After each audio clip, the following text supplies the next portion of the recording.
Okay. All right, man. Love that. Love the audio lines. Let's just get settled in, man. You know the routine. MIC podcast, man, episode 128, where everyone is a master of their own creation. You know the deal. We got another special guest in the building. This is a very creative, deeply creative person. She is an artist, a producer. She scores films. You know what I mean? I'm just gonna let her talk about how she found herself in the music industry. We have GNM in the building. What's going on?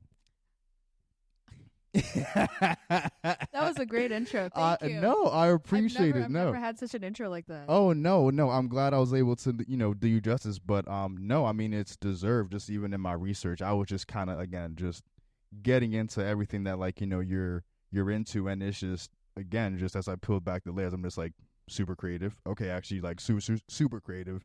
Mad creative. All right, we're just like with like everything that you're into, but Yeah. I'm gonna let you speak more on it. But again, thank you for joining us. Thank you for having me. Absolutely. Well, when you say that super creative, I actually don't think of myself like that. Get the fuck. All right, Get the fuck. I think sometimes, well, as a hyper creative person, Right. Yeah. Okay.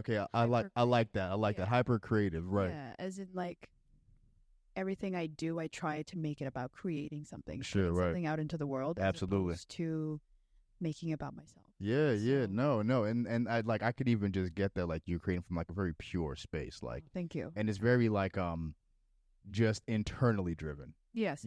Just like trying to find out about yourself through your art. Yeah, Exactly. which You is get it, for real, no, you get no, it. no, absolutely. And I love it, and it's gonna be dope to see you evolve. But just kind of just even hopping into it, because I know you're not even from Pittsburgh originally. You're from New York. I grew up in New York. Okay, got you. I was Okay. born in Kenya.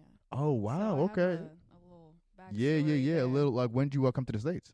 We moved in 2008. Okay. How old were you about that time? I was around 8 years old, 9. That's hilarious, because over in the States, we were actually going through a housing crisis. So what a year to jump. Yeah, I know, right? But you know what's crazy? My mom shielded us from all that stuff. Okay, yeah. She didn't even know about credit, so Yeah, when she yeah, I mean, started of course, looking for right. apartments and stuff. She'd go to landlords and be like, "Do you have credit?" And she's like, "No." No, I'm like, No. I'm from Kenya. Yeah. So she ended up kind of lucking out. People are like, "Okay, we clearly see you're literally fresh off the boat." Like, what are you talking about? Right, Yeah. facts. So people were actually very, very sweet to us. Okay, Yeah, dope. in- Well, in nah. Queens, New York. Okay, word. Okay, Queens. Shout out to Queens, man, for having those open arms. You know what I mean? So yeah. How long were you in New York before you made the jump to Pittsburgh? 10 years. Wow. Okay. Wow. So I mean, pretty much a good amount of your formative years, you grew up in New York. I mean, how was it growing up in Queens? Moving from an entirely different continent, and New York of all places is crazy. You know what I mean? Yeah, I respect it. It didn't feel as startling as it sounds. Okay. Yeah. Because we found a Kenyan community in Queens, in Jamaica, Nice. Queens. Okay. So we were able to hang out with other fellow Kenyans. And also the thing about New York is it's so diverse. Yeah. Of course. Right. That You might have bumped into a Kenyan on your way to the, Exactly, you know what I mean? exactly. The subway or some shit. Right. Yeah, so my mother really did a good job of insulating me. Let me say just me, but my Sure. brothers probably had my older brothers had Yeah. a more interesting time, getting used to American culture. Yeah. Yeah. Yeah. Were they just was it a language barrier thing, or just a Just a culture thing. Like Sure, I right. remember we had grown up in Christian schools in Kenya. Okay, So right. it was a lot. And you go to public school. in New York, in Queens, In Queens, New York City, yeah. So I remember my Right, brother that's telling me crazy. the first day of high school, he stood up for the teacher walking in the class, and everyone thought he was weird because that's what you do. in Right. Yeah. Sure. And he was like, "Oh, it's not that formal," and he wore a suit and tie to class, That's as a hilarious. 15-year-old. No, that's hilarious. Which is really cute now that I think about it, but definitely a culture shock. Yeah, for Yeah. sure. Yeah. So it's even as far as to go awkwardly deep breath into my that's hilarious. But nah, just as far as again, because you spent a decade there, and New York is, like you said, it's a very obviously prominent city, and for really to do justice to the city, it's a mecca, just for creativity, for business, for pretty much anything that you're looking to get into. New York, you have to pass through, or it involves that market in some aspect. But that's what I have to say. just that environment again, super super creative, and like you spent there from 8 to 18. Like, would you attribute that environment just to kind of sparking that creative bug in you? Oh, definitely. Yeah. Definitely. Because there's so many people creating things, not Right. just music or art, but businesses, families. Right. Yeah. Like Yeah. Yeah. everything, That you know? that's hilarious. No, facts though. Everything that is created in New York, like if you make it in New York, you can make it anywhere. Honestly. Agreed, man. Yeah, it's tough. Yo, I saw a TikTok, yo, and like this dude was just like asking people like who live in like, you know, in New York, like, yo, like how do you like, how do you get by? Like, how do you, just make ends meet? And one chick said, like, yo, I steal. I'm gonna be straight up, I steal.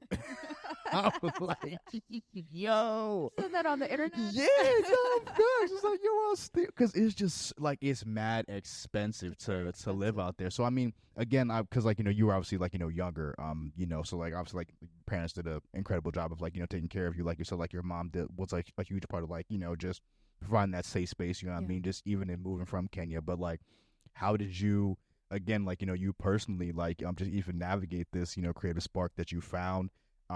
And then I know 18's like still a little bit young. Like, were you going to college in New York at any point, or did you just go to school in Pittsburgh? I just went to school in Pittsburgh. Okay. I wanted to get out of New York. Okay, because, interesting. Okay, yeah, and this was before the pandemic, so it was a bit different. It wasn't as urgent for me to get out there. I just wanted to get away from home because I wanted to explore my identity and myself as a person away from my parents and their influence. Yeah.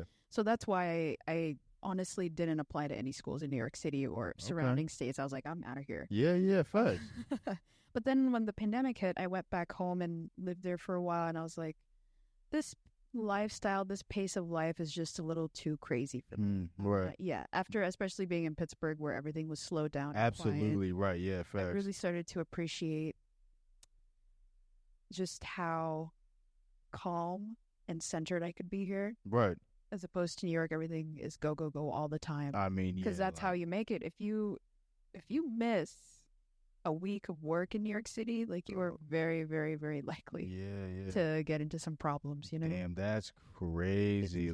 You have to be on that hustle, on that grind. Problems like they would fire you, or just like on some like you can't afford rent anymore. Damn, bro. Yeah. And also, I mean, you're not lying though, but that's crazy. Like, yeah, like just wild. Unless you got friends who can pitch in and help you out. But also the other thing is I don't want to live with roommates at this age. Yeah, no, facts, right. It's like I have college friends who moved to New York City, like Brooklyn, and it got flooded with gentrifiers. Yeah, the G word. There it is. Gentrifiers, and it's like they're paying like what, like $2,000 a share. Yeah, not their money at all. Absolutely not. No. They're funded from families, mothers, fathers. Exactly, yeah. But right. They're still living with people. Yeah, like, you're dropping all this money to like be uncomfortable. Yeah, and here's the other thing. Well, the rest of the money goes to cocaine. That's the so rent is a fee. Yeah. I mean, come on, we know. Yeah. We know what's up. Yeah, so they're doing a bunch of that and not even working on their creative endeavors. See, that's also the other thing about the difference between, I'd say, New York, a place like New York where a lot happens. Yeah. Is that you get caught up in the pace that you forget why you even went there in the first place. Damn. Yeah. And I've seen that happen to a couple of my friends. I'm like, you need to chill the fuck out. Yeah, sit your ass down and facts, yo. I mean, and that's that's a great point, man. Yeah. New York is definitely a city, man, where you'll see The Walking Dead, bro. You'll see people get eaten alive, bro. Like, damn, and like they come as just like as like a they come as one thing, just from whatever town they're from, and like I'm gonna go to New York and I'm gonna make it. I'm gonna take it to them and go to New York, and now they just on coke in New York. And it's just like, damn. Not all bad, right? Like, no. I'm just talking shit, but like, nah, facts. There's opportunities, a lot more opportunities, I'd say there. But see, what I've learned being in Pittsburgh is that it's better to figure yourself out slowly and in a smaller community. And that way you at least know who you are. I 100% agree. Than to go there and you're figuring out who you are and everything is going 100. No, I 100% agree. And I like, just even to that point, I think Pittsburgh is the perfect city to have that development. And like, that's just what I realized when I moved here, and just like even like prior to me moving here, like when I visited here, I'm just like it makes a lot of sense. You know what I mean? So no, I completely get that. Just kind of going back to to your family again, because like just to even kind of get a scope. Like, were there any creatives in your family again? Because like I know you guys moved from Kenya, so I know as far as immigrant families, African families go, it's just like anything creative. It's just like no, because like there's no fiscal like like at least immediate. You know what I mean? Like you can show them to say like you can excuse me, sustain a life, just like live a responsible life and contribute to society. You know what I mean? So no, I mean just even to that point, like, and like, you did say yes, but like, yeah, just like as far as the creators in your family, who are they? Actually, all. That's crazy. All Wow. my Okay, parents wow. and my brothers. Yeah. Okay. I thought about it while you were speaking. I was like, Yeah. they were actually quite liberal in getting us into arts education. That's dope. No, I'm really glad to hear that. That's awesome. Yeah. So my mother is a fantastic writer. She has a memoir out. Wow. She wrote, and I actually very, very partially edited. Yo, I see GNM came to shit on this here today. I did not know that. I wasn't aware of this happening. No, that's fucking incredible. That's awesome. So my mother's a writer. My dad's an excellent painter. Wow. And both my brothers are excellent graphic artists. That's all. I mean, like, what's the name of your mom's memoir? It's a great question. Yeah. I haven't read it in a while. She wrote it a couple years ago. Yeah. Edited it. You know what I mean? She wrote the joint. Find it if you can. Can I? No. Please feel free. Absolutely. Yeah, no. You're good. No, but that's crazy that like she even wrote a memoir.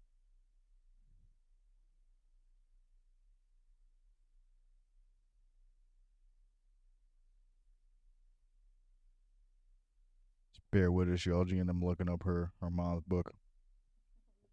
So embarrassing. No. I mean, hey, life has happened. That's crazy though. She didn't write any more books, has she? Okay, this is her like a fiction writer. Got you. Okay.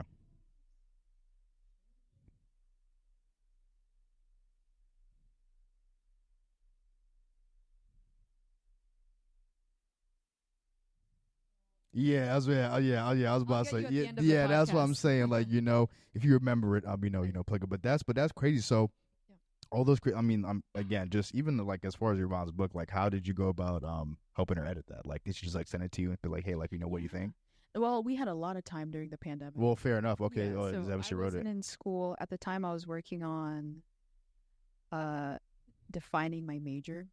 Yeah, which I want to get to because that was some of the dopest shit I think I've ever. I was like, she made her own major. That's fucking crazy. Yeah. It's hard as fuck. That's crazy. Thank you. Yeah. So when I was doing that, I wasn't taking any classes or anything. So, and she was working remotely, and she would write her book at night and be like, "Can you edit for me while I work during the day?" And right. Okay, yeah, and we would do that. I think we did that for like 2 months. That's straight. love. That's crazy. Yeah. And then she put it out into the ether. I think she sold maybe like $1,000 worth of them. That's all I remember. Yeah. But we haven't spoken about it since then. That's crazy. No. So I don't know like what the sales are. What like the current status. But she didn't do it for the money or anything. She did it just to get her story out because my mother actually has lived an incredible life. Bro, I'm sure she moved to Queens, New York from Kenya. Yeah. Like that's insane. It son. is insane. Like she's an amazing lady. I can only imagine and hopefully you can remember that title towards the end there, but just even speak to how your family was just like as far as your creativity evolving before you did eventually make that jump, or just like even like just like realizing or inspiring what you were drawn to creatively, just like throughout those like formative years.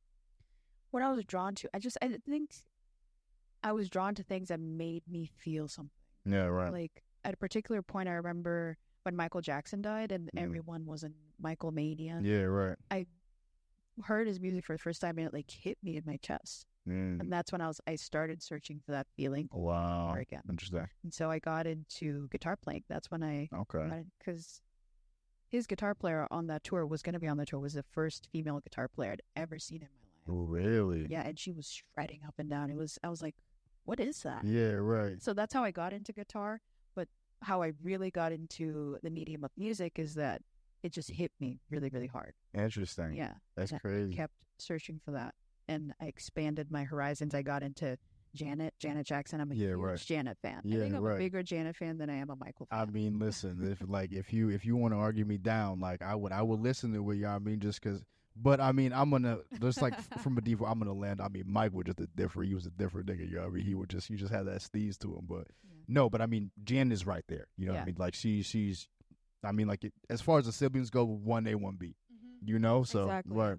Yeah, and I think as I got older, my taste evolved. I was really drawn to her artistry. So then Right. that's when I really started to break down. Like, she's not just a musician. She's not just a songwriter, Right. like an Oscar-nominated songwriter, actually, Right. or What- an actress. Yeah, Oh, for Poetic Justice, right? Poetic Yeah, Justice, okay, word which is copy. a beautiful song. Yeah. Like, I really just started to understand how artistry can be your entire being Absolutely. by like studying her. Yeah. And that's why I became a bigger Janet fan than Yeah, Michael. yeah, right. Whereas I feel like Michael was more a product. Interesting. That's Interesting. a whole other. No, I mean it's a very interesting point though. Like I've never. I mean, there's something to that Yeah. for sure. Yeah. I feel like at some point Janet discarded that idea of being a product and became more of an artist. Yeah, and that's I when, like, agree. she hit the peak of her career. So Facts, then I was yeah. like, that is totally possible. Yeah, right. To be who you are fully as an individual and an artist, Right. and to still be at the top. Absolutely. charts. No, it's Yeah. just maintaining that authenticity. Yeah, I mean, just like to who you are, and I completely agree. I mean, I think the same could be said for Drake in a sense, as far as like just being a product, like like Drake is like his music is his music. I mean, but he's also he's the Yeah. product that Yeah. people are buying into. So I mean, interesting point. You know what I mean? Like definitely something that I would love to talk about at length at like a totally different time. But that's so did your mom play any like certain type of music, or like did you just like kind of find it all on your own pretty much? It's all on my own. That's crazy. Yeah, I was on YouTube.com. Yeah,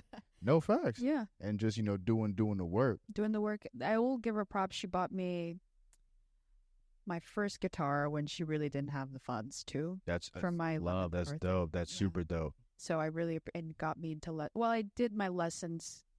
I think she wanted me to prove to her Yeah. I was committed to the guitar, so I did like YouTube lessons for 2 years. Okay, I word. got into formal lessons at like around 13. I was gonna say like around 13. So like in high school, you were in the school orchestra, right? I was in the school orchestra. Yeah. Okay, and then so as far as like from your perspective as an artist, like your interest in electronic sounds and just like kind of like that whole vibe, that like kind of like I don't want to say EDM because like I don't think that's what it necessarily is, but it's like kind of like that synthy electronic vibe. Like what drew you to that coming from like such a structured sound like a school orchestra, or like a violin, type of vibe.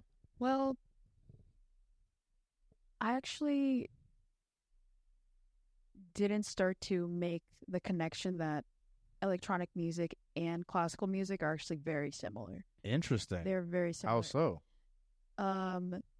That's a great question. Yeah. I'm gonna have to dig deep in my Yeah, brain. no, it's interesting though. I didn't I never would have thought. Yeah, I didn't think either. I think just the structure as I was taking my music theory classes later in college. Mhm. This is not even in high school because Mhm.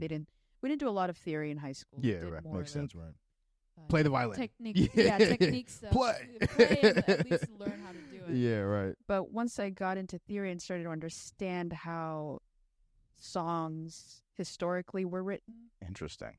and how they broke down into individual instruments, I was able to visualize it. How were songs historically written?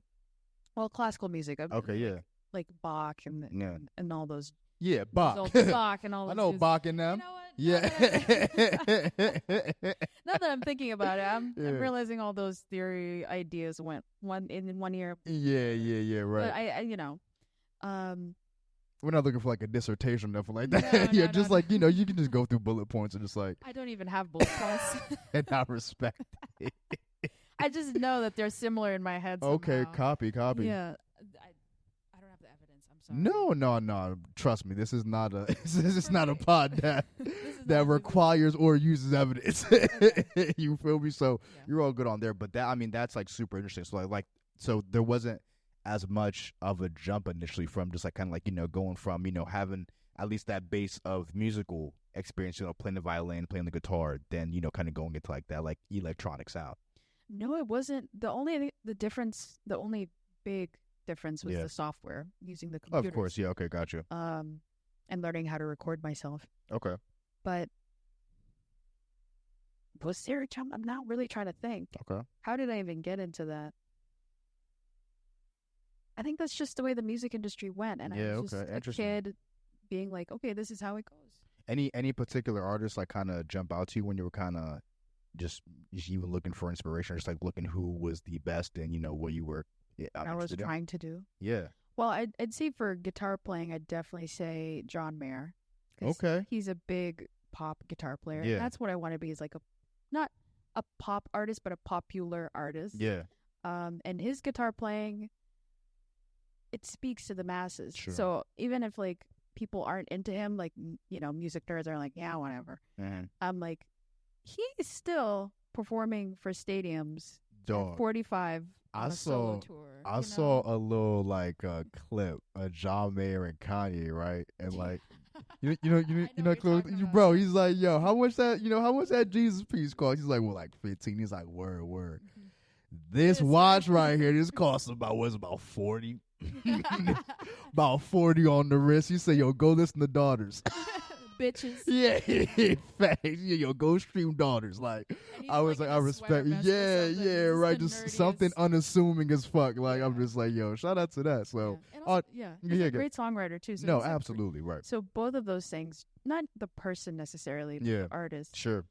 I admire about him. So those elements, when it came to like making my first album, I was like, I want good songwriting and I want good guitar playing on there. Yeah. When it came to the electronic parts, or the electronic aspects of the album, right, at the time I was dabbling in the electronic music major at Carnegie Mellon. Okay. That was brand new, like it started that semester. Okay, wow. So I was learning from my professor Frida Apton. Okay. Yeah, she's Canadian. Okay. But a really, really respected electronic musician in the world. So that's crazy. Yeah, she's amazing. And she was, teaching us about the history of electronic music and all that kind of stuff. And honestly, I wasn't absorbing it as I should. Yeah. But I was absorbing it enough to where it came out in my music. You got the feel for it. I got the feel for it. Yeah, facts. Yeah.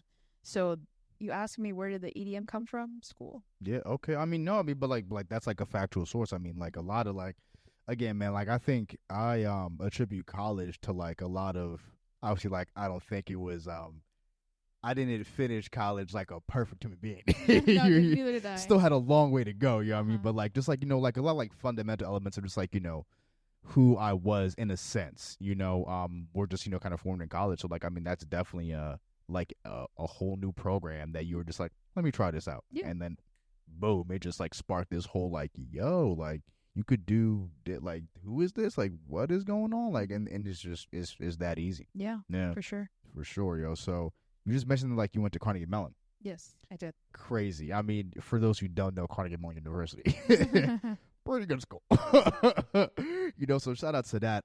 And nah, man, I mean, it just kind of leads me into my next question, bro. Like, again, you just did some of the dopest shit I ever heard. So you went in there and you made your own major. I did, yes. I was so like, just talk about like what went into that. And then, just like, what was the goal when you were deciding on creating this major? What did you want to get out of it? Well, before we even get into all of that, we have to go into the application process. Okay, word. Okay.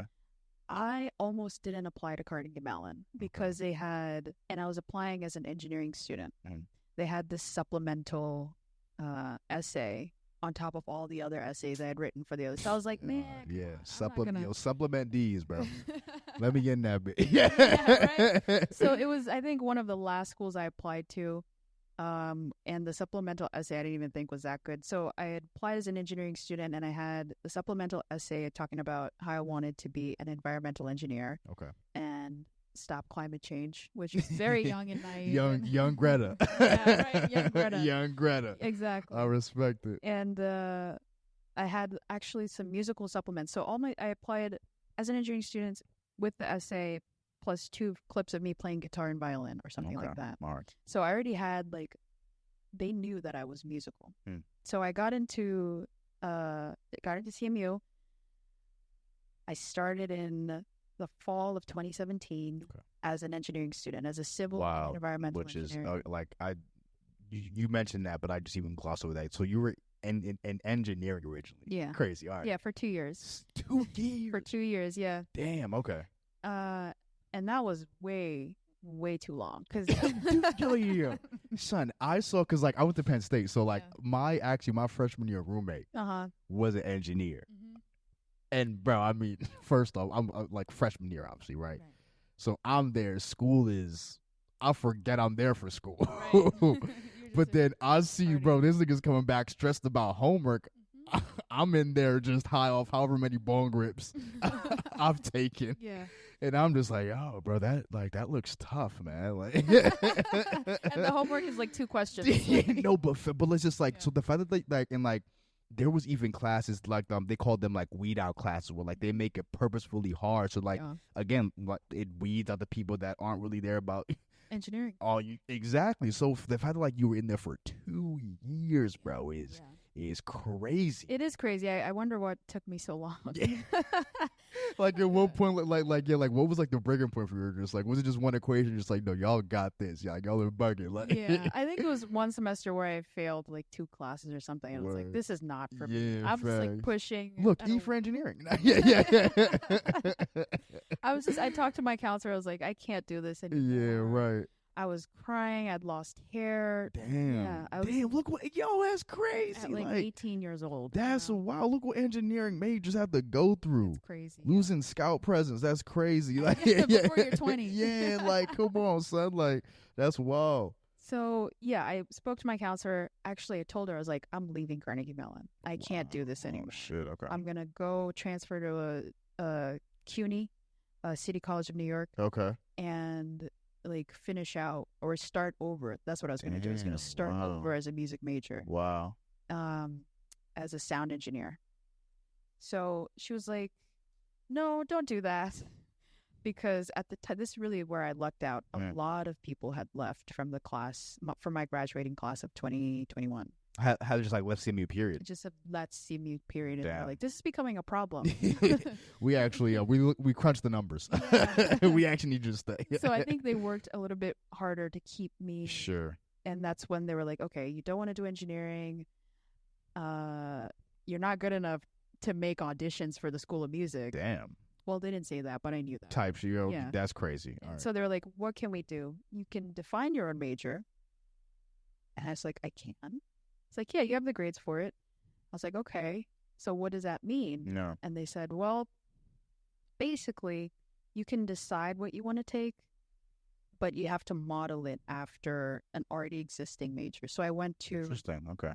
the New York University curriculum website, and I looked up their audio engineering majors. So I crafted my major based off that. Interesting. Okay. And I added some CUNY schools in there, like Stony Brook or something. Right. And so I said, based on these 3 schools, these are the common themes for this kind of major, and this is how I'm going to apply it to the classes I've already taken, and create this major called audio production. Okay. So that's kind of basically what happened. It took a year of designing and researching and going to the provost and them saying nope, and then coming back, writing it again, and doing that for a year. I'm surprised they didn't have audio production as an already existing major. I know. That's crazy. Well, there's the thing about making your own major. They can make it a major now, based off of my major. Oh, well, come on, son. That's what I'm like, bro. No. Yeah. What you did was crazy. Yeah. That's so tough. Like, I'm sure people will take that major down the line. And like it's all no, trust me, they will. Like in the history of that school, they'll be like, oh, like they got audio, but like that might bring people to the school. Yeah. Which is crazy. Like and so like no, props to you for that. Thank you. Did you want to so like I mean like were you thinking of like just like a formal career in music, or like did you do that to just kind of like know that once you left college you were gonna pursue just like a your own music career? And like by formal, I just mean like, were you like planning on being on like the more technical side of like music? Yes. Okay, copy. I was planning on doing that because I had all these engineering classes, all these credits, so that's why there was a big discussion of calling it audio engineering. They're like, well, you're not an engineer. I'm like, all right, okay, I get it. I left the major. Y'all don't got to be sick. All right, yeah, just exactly. y'all made Just that relax. curriculum. Yeah, that's what I'm saying. All right, production. Production. Yeah, we could. All right, word. Yeah. Like, So I ended up training. They have an amazing recording studio actually in the basement. I'm not surprised. Yeah, It's word. incredible. And the guy who runs it, Ricardo Yeah. Schultz, is an amazing classical audio engineer. Bro, you know what I will say about like, and not to cut you off, I apologize. Like, the resources, that college give you is crazy. You know what I mean? Like, and like that's why like I'm like, listen, if you go to college, like there's tons of benefits. You know what I mean? But like, if it's not for you, it's not for you. It's a whole bunch of money. They make you sign fucking 6-figure loans at 18 if you're getting student loans, which is fucking crazy.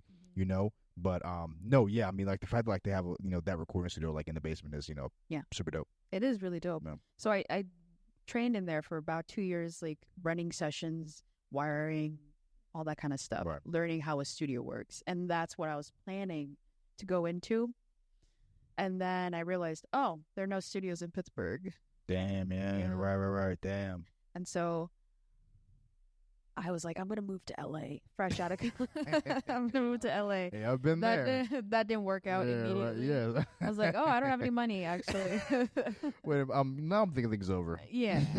But then, my experience creating that and having an engineering background with audio and studio experience and kind of like creating that led me to my first role as a music technologist. Right. Which was really, really, really fun. Yeah. It was for a smart bed company. Yeah, okay. Where the bed moved. Oh, yeah, okay, word. And they wanted to have kind of like this multimedia experience where the bed moved and there was music and there was specialized motion. So that was my job. It was a really, really cool job. Yeah, thanks. So I was able to use my engineering and my music skills. So I was able to write music for them. No, I was just even gonna just get into how, because like you score, films or like, just like, like you work with, companies that like, may need that multimedia experience. So like, immediately after college, right, you have this degree from a major that you created. First of all, crazy. But as far as like, getting into that industry, like, how did you navigate that initially? Like, was the first gig, that just kind of like fall in your lap? Did you kind of have to like maybe do something that wasn't in that industry first for a little bit, and then you found the opportunity, like, a little bit after? Like, what was your path in that? It actually did just kind of fall in my lap. Dope. Love that. Yeah. Right. Yeah. Facts. Because it was such a weird job. They, they wanted someone who could code and make the bed move. Huh. They also wanted someone who could write music. So Hold up, bro. You coded the bed? Yeah. Very, very, very, very, very slightly. Slightly code. Slightly, very slightly. Yo, yeah. What, bro? Yeah. That's crazy. So, like, what? It was a weird job, and I'm a weird person, so it was kind of perfect for me. Yeah. I mean, I'm just even trying to process, like, so, like, what goes into coding a bed? Like, how do you, like, just, like, pretty much, like, making sure that, like, it, when you press up, it moves up. When you press right, it moves right, all that shit, or? Well, the bed had, like, 8 zones. Okay. With pistons filled with air. Is this a queen or king size? Zones? Queen. Yeah, queen. Shit. So, no, the zones were like rows, right? Okay. So one row of maybe 6 pistons in there. Okay, word, all right. A zone. Okay, so copy. That would be head and shoulders or whatever. Copy. And so you would pair those together and have them move up to a certain PSI. Okay. What is it? What does PSI stand for? I know. I'm just trying to see if so. Is it pressure per square inch? Per square inch, yeah, that's yeah, per square inch, right? So you'd program that and have the shoulders move while the torso went down. So and then while the shoulders went down, it would come up. So it feel like you were in a wave. That's crazy. Creating ambient music or instrumental music around. That's wild. Where I'm assuming like there was a team or like how big was? It was just me. Get the fuck. They didn't have the budget to hire a team. Insane. This is an entry level gig. Yeah, dude. It shouldn't have been. Now that I think about it, it shouldn't bro. Have been. Like, I mean, like, were they compensating you like fairly or? Yeah, it was a pretty decent. Okay, thankfully. And it was a startup. Okay, so okay, all right, like that 40 makes sense. People working in the company. All right, no, that puts things into like, cause I'm thinking like this is like an established. company. So I'm just like, damn, they made you do all that by yourself. Like, what, bro? Like, but okay, no, that. Yeah. Are they still around? Do you know? Or They are still around. dope. Yeah. Okay. So their beds now are mostly in hotels. Oh shit. Okay. Because it's a very expensive bed. Yeah. It's Massages your shoulders and plays music for you. Yeah, the starting price is like $6,500. Okay, so like on like the lower end. Right. Yeah. Really, really affordable. Super affordable, accessible. Right. Exactly. So I think their goal was to have it be more accessible as the years went on. And honestly, I'm kind of rooting for them. For sleep is really important. Yeah. No. Fact. I'm getting older. I'm realizing I should Tell be me about it. well. Yo, tell me the fuck about it, man. I mean, listen, I'm usually okay, like anywhere between 6 to 8 hours. Like I'm cool. If I go below that 6, it gets spooky, bro. Like it's just like I can't even, rock with that. But no, that's just like a super, all that again, just even throughout my research, like obviously like it helps to have you here explain that journey, but that is so fucking dope and crazy. And again, it just speaks to who you are, man, and just like your level of intelligence and talent. Like you fucking coded a bed and played the music. Like that's insane. But so just like even you coming from film scoring, like a super technical, just background, really, like you, I would say pretty much had a leg up between, between you and any new artist starting a music career. You think so? 100%. Okay. Bro, there are people that smoke a blunt and open their laptop and it's like, all right, well, we start today, day one. Well, honestly, I don't think having a technical background like I do is really that important these days. Not important, but it's just if you have it. If you have it, it's great. It's super dope. You know what I mean? Like it's just like, again, because it is so, and like you are 100% right in the fact that like you don't need as much as you would have 10 years ago, 5 years ago, you know what I mean? But if you do have those tools, like you, more likely than not, you're going to be better off. So like, just it even just kind of, leads to my last question. Like when you started making your own music, did you feel as if some things like some of the problems maybe like some of your peers, if any, that like, we're making music or like did start music around the same time as you, like were you just kind of seeing humps or hurdles that you were kind of getting over a little bit more smoothly than others? Or like was there really any aspect of your career that you felt just kind of was just like, all right, like I'm good on this, like I'm trying to think back. I think one of my big hurdles was confidence. Okay. And that you don't realize how much confidence affects your sound until for sure you gain some confidence. Yeah. So absolutely. I listen back to my old stuff and I'm like, like I sound unsure of myself. Yeah, right. So that because you were. I was. Yeah. But anything musically, well, yes, because I didn't come technically from the classical world. I was in the classical world, right? I wasn't like you was like that's your nucleus. Yeah, because the kids that I was studying with, they had been classically trained since they were 8 years old. No, well, yeah, that's had perfect pitch. They could sight read crazy music, which like, All right. So relax. That's where I felt a deficit. Yeah. Okay. We're okay. Just being in rooms with classical musicians who I think are like honestly some of the best musicians in the world. A little pretentious too, but it's okay. Yeah, they earned it though. To be honest, they work hard. Right. Listen. Yeah. Beethoven made music and he couldn't hear that shit, bro. Yeah. So he could be pretentious. He could be pretentious all he could wants. Be like that's even insane to think about. But no, go ahead. That's great. Yeah.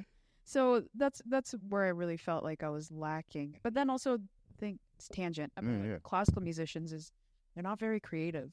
Because like it's structure. It has to be like this, sound like this, and B flat and C flat and D flat and come in here and stop here and right. Not facts. Yeah. So they have trouble like jamming. Yeah. Which right. I didn't realize. Right. That's that's hilarious. Up to like professors. Like I had a professor where she told me I went to my first jam set and she's a 50-year-old woman. I love that. But she's amazing. She teaches, at Carnegie Mellon. Right. But she's like, I'd never just freely played ever. That's crazy. Which is crazy to realize. Insane, man. And it just goes to show you, man, just like the richness of classical, man.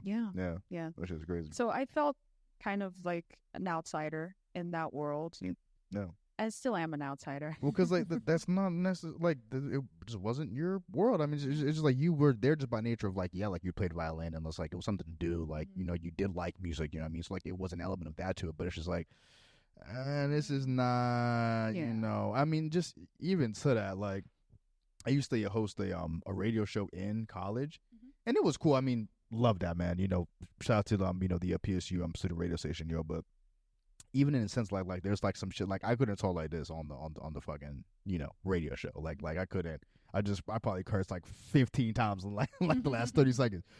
But and then also just like I mean, being myself is like just huge for me. Just like in any scenario, in any situation, I'm just trying to be me. I don't want to. Yeah. I'm just trying to be me. Do what I want to do. Don't do what I don't want to do. You know what I mean? So I definitely get that. Like you came up to that environment. I'm just like, it wasn't gelling. Like. Yeah, it wasn't. Yeah. Yeah. So like so it's like when you started making your music 2 years ago, like what kind of like spurred that? Was it 2 years ago?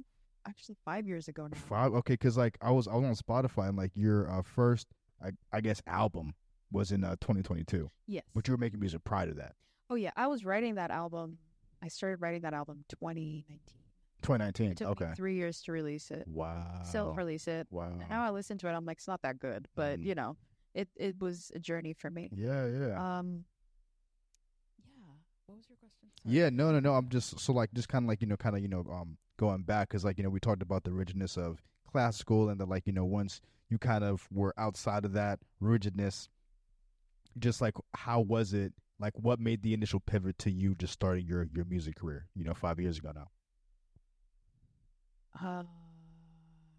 My job. So actually, you're totally right. 3 years ago. Okay. When I was working that role at the smart bed company, I don't want to say their. Yeah, right. No, yeah, don't have it. I hated it. Yeah. It was a 9 to 5, and I never really realized how grueling that is. Sure. Every day, 9 to 5, and especially doing all the work that I was doing. Yeah. So I was like, I don't want to do this. I realized. Fuck off, man. I don't want to do this. I was like, I went to music school, kind of. Right. Like, I want to work on my music and do what I do. And, sorry, I lost my train. No, you're completely fine. So that's what spurred is being like, I don't want to work. I don't want this to be my life. Okay. I don't want the corporate life to be my life. Okay, so like what was the navigation from that thought? Like, did you put your 2 weeks in then, or did you like how'd you write that I put out? out my album. Okay. I joined a band. Oh, dope. Okay. A Pittsburgh band called The Beautiful Mistakes. Okay. They were like a classic rock original band. That's dope. So I got my chops there. I really learned what it was like to play in a band. Yeah. Like a modern band. Sure, yeah. As opposed to an orchestra. Yeah, right. And I stuck with them for maybe 6 months or so. But they were more like a garage band. They weren't career musicians. Okay. But it was still very valuable, what I learned from them. And once I saw that was possible and I started getting out into the music scene in Pittsburgh, going to events, meeting people, networking. Yeah. I was like, this is totally possible. Absolutely. This is totally, so that's when I quit my job. Don't recommend. Yeah. I do not recommend quitting your job. Hilarious. And that's when I really fully jumped into music. I was like, okay. I had scored. No choice now, right? Yeah. I had scored my friend's short film, Don't We Look Pretty by Evangeline Mensah-Giekum. Okay. She's Ghanaian.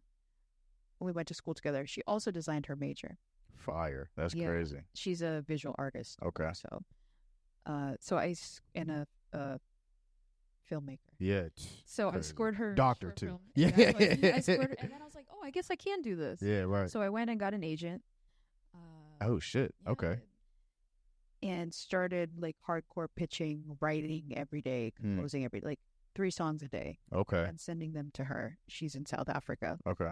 And then she would pitch them to Netflix. She would pitch them to BBC. Yeah. She somehow really connected to South Africa. Oh my God, that's crazy. All right. And that's when I started realizing, okay, there are other avenues besides playing live or putting out music for people to stream. Right. Yeah. And that's when I got into film scoring and scoring for ads. Okay. Ads before the film industry went to shit. Yeah. Right. I mean, like, how did that turn out when she reached out to Netflix and all that? Like, It went great. okay. I got a few placements. Oh, for I real? can't say like when. Fair. Yeah, That's fire. Oh, that's crazy. It was Yeah. really, really, really exciting, and I'm gonna have my music and some shows coming out in 2026. Yeah. Yeah. So not fast forward, but just kind of like I'm kind of going in depth about your first project here, Search for Home. I think the title kind of like speaks for itself, but it's a very in depth like debut project. And, it just feels like it was your chance for people to get to know who you are. So like I just wanted like to know if there was any truth to that. And this like what went into making your first album with. Like you weren't trying to follow any no fucking Netflix guidelines. You weren't trying to follow no classical, nothing. Yeah. It's just you and what the fuck you want to do. It was very raw. Yeah. Yeah. I haven't listened to it in a while, but I remember being very, very proud of it. Absolutely. It's definitely like a trauma releasing album. Where I was, like I said, I wanted to get a my parents' influence. Sure. Because, they're immigrants, Christians, and I was like, all right. I've seen enough. Yeah, right? So I kind of went on my own search for home. Absolutely. Home being like my definition of home, my center. Because it's not really a place, it's a feeling. Do you know what I mean? Mm-hmm. So, yeah, that album explores that. I think that was the first time I really like admitted that I was not safe and comfortable in my home environment. So yeah, the first track is Can I Be Me, which came from the Whitney Houston documentary. Oh, Can I Be Me? Yeah. Because really, the best artists steal. I can't even lie. No, do. one. So again, quick little tangent. There is another clip. I guess I gotta stop watching clips, but Dave Grohl, who is the guitarist for Chili Peppers. The Chili Peppers. Thank you. Dave Grohl is talking to Pharrell, and like they're just like just artist shit. I mean, just like chopping it up. But he was like, bro, all my like little drum riffs are from the Gap Band. Yeah. And like Pharrell was like, yo, what? And like Grohl was like, yeah, like, and like he was telling him specific, like, yeah, like I took from. He's like, yo, bro, what? He's like, yeah. Bro, like I'm not really doing shit except what they did. You know what I mean? He's just like, no, but like that's like the crazy shit about this is like, bro, like you said, like the best artists be stealing. They bro, do. like even with Prince's guitar playing. Yeah. Huge influence from Carlos Santana. Makes sense. That's crazy. Carlos Santana is like, I totally ripped that shit off from Jimi Hendrix. Yeah. So yeah, like it's an ecosystem. Nah, facts. I actually took this class at TMU called Roots of Rock and Roll. Okay. Yeah. Right. Okay. Where we went way back into the 1800s, back to slave times. Yeah. Back to owning people times. Right. Back to Negro spirituals and how that evolved into rock and roll. Yeah, fact. Absolutely. Right. And the I guess the big idea that he wanted us to get was that music, even if it had a beginning, after a while you kind of lose who owns what because it gets so intertwined and entangled with each other. Right. And honestly, the best artists steal. Of course, like when we get into like the 50s and like Elvis. Sure. Big Thief. Elvis. Yeah. I mean, come on. No, yeah.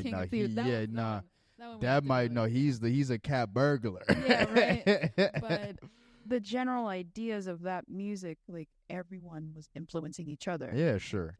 I think that happens still to this day, even in Pittsburgh. Yeah, I'm right. In Pittsburgh. I didn't say it. No, but facts. No, I mean, I completely agree. And like, just like not even Pittsburgh, but like, again, like you said, bro, that's just, it's an artistry ecosystem. You know what I mean? So it's just like, obviously, like we're going to pull from, like, is there ever really like an original idea at the end of the day if you look throughout history? Maybe not anymore. Musically, like at least like creatively, and what I mean, it's just like, is there really like a pure like that's 100% like that person first thing ever thought of said like I don't think so anymore. It's like it's tough, and like obviously I'm thinking and looking from a small scope. Obviously, I mean like I could very well be wrong, but I'm just saying like as the years go on, it's going to be harder and harder to do. You know, so that's where authenticity comes in. Exactly. So you got to be yourself in your music. That's what I'm saying. And that's the hardest thing to do, to be honest. Really? Yes. Why you say that? Because I think most artists are so self-involved and egotistical. Sure. But we also hate. I think we got here. Yeah, right. We also hate being seen. Interesting. Which is like a weird little. Yeah, sure, right. Yeah. Like I had this show back in April, and I was really feeling myself way back then. I really was. Let's go. But the show went terribly. I totally bombed. Oh, damn. No, Well, what don't happened? worry. Well, no, but like, what like led to it? Like, what happened? To be honest, substances. Yeah. To be honest, Shout to the substance. yeah, it was not a good idea. Usually, yeah. But you then know, yeah. I learned my lesson from that. Yeah, Like, absolutely, I'm never doing right. that again. Yeah, facts, right. Usually, like, takes one of those moments to be like, okay, yeah, not again. I'm not that really that hot. Yeah, right, yeah, exactly. But that really spurred me to work on my craft even more. Sure. Especially this past month, I've kind of like taken a break from social media and all. Okay, yeah, right. Been working on new music with my duo Glow Tree. Yeah, I was gonna like definitely get into that for sure. So just kind of like getting back to center again. Yeah. Because I feel I'm realizing that's always going to be a journey of like, you go out, you veer out to the world, you learn stuff, but then you're going to have to come back. Would I have to do that again? No. You're good. Again, like I just do the periodic checks just to make sure we're good. But like, no, you're all good. Yeah, keep doing your thing. Yeah. Veer out and then come back and recenter yourself. Yeah, facts. So just like even like making your album like and coming out on the other side of that, like how did that feel? Like again, like it was like your first unfiltered, like unstructured, not unstructured, but like it was just like your first project that like you didn't have to follow any rules except the ones that you made. Yeah, you know what I mean? Like I was proud of it. I was really, really happy. I was like, because when I was releasing that, I was thinking like, what is future me gonna think of this when they listen to that? Right. And already, I just feel proud of that kid. There you go. Kid, right. A couple years ago. Yeah, right. But yeah, I was just. What was it like? It felt liberating to finally get all this stuff that had been inside out. Right. But then also it's like, oh my God, I just like bore my soul. Yeah. And nobody's listening at the time. Right. Nobody's listening, right. Right. But people do listen. I've actually, it's so strange. I had this woman that I met from the Pittsburgh Arts Council. Okay. She was like, I've been listening to your music. I'm like, oh my God. Really? She's like, yeah, I've been listening to your first album. It's so pretty. I'm like, I'm glad you think that. Yeah, right? Yeah. No, that's so awesome. It's what I think of it is probably different from how people receive it, which is life, I guess. Yeah, no, facts. As an artist. GNM, Gloria. I don't know what you want to go by, but thank you so much for coming on the show. I really appreciate just you giving your story, your journey. We didn't even, we couldn't get into Glow Tree, but this is the part of the pod where the floor is yours. So like if you want to plug anything, like let people know about Glow Tree, like where they can find you, where you'll be popping up next and performing. Definitely let the people know. But thank you so much. Thank you, Toby, for coming up on this was an incredible conversation and an incredible episode. I cannot wait till this drops. But yeah, again, thank you. The floor is yours. All right, thank you. So absolutely. Right now we've been working on our debut album. So Glow Tree is a live ambient group. No. So I play guitar, Tree, my duo partner plays flutes, and we kind of like create this ambiance. We both have loop stations. Dope. And we start with a musical idea and kind of let it build and grow. Dope. But it's not about soloing or like making a big hurrah about, what we're doing. It's about whoever's in the room feeling comfortable and relaxed. That's kind of our goal. Our mission is to have live ambient music. Because I feel like a lot of people have started listening to ambient music when they're working, doing chores, walking, as a sort of palate cleanser for their mind. Sure. Because music these days, it's either hyper pop or rap. Yeah. Or it's really pounding, but there is no like middle ground. Yeah. So that's kind of what we do. And to make it live music is just a different experience than recorded music. So we've been recording. We did our final edits literally yesterday. Awesome. So when those come out, we'll be able to work on the image and the visuals for the album and make it a really beautiful experience. Absolutely. Yeah. We're going to have our album release party sometime in August. Dope. Where can they find you guys on Instagram and just even you? On Instagram, we are glow.tree, and our website is glow-tree.com. Awesome. We have all our shows and upcoming shows posted there, and merch soon. Yeah, we're excited. There we go. I'm excited for y'all, man. Again, thank you so much. GNM in the building. MIC Podcast, episode 128, where everyone is a master of their own creation. You know, we got GNM, one half of Glow Tree, and an artist in her own right as well, in the building. And we're out. Peace, y'all.